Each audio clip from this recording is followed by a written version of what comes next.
So ayun, magandang araw po sa inyo, bossing, no. So sa unang-unang gagawin po is download niyo muna po yung yung file na sinend ko sa Gmail niyo. Then after ma-download, mapapansin niyo po is naka-zip file po siya. Yan, meron siyang .zip. So wag niyo na po siyang pagkikialaman, wag niyo na po siyang i-extract. As it is na po yan, ganyan na po siya. Then punta lang po kayo sa may Captive portal niyo po. Then variants. After sa variants, upload lang po.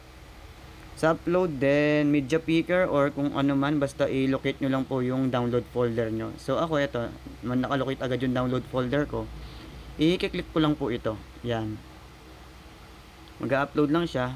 Hintay-hintay lang saglit.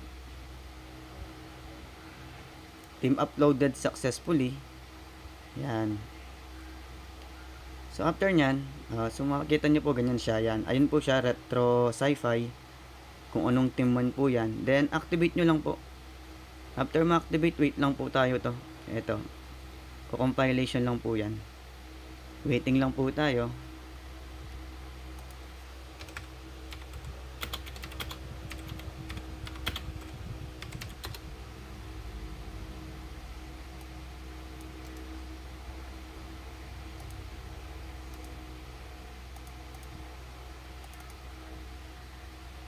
So ayun, naka orange pi 1 lang po kasing sa akin, no? Kaya medyo matagal-tagal.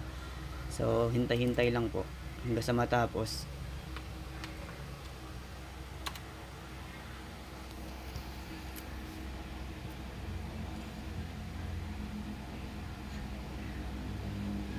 So yun, bali tapos na siya mag-compilation. Pwede natin check kung effect na ba yung changes. Then yun, okay na po siya, bossing. Salamat po.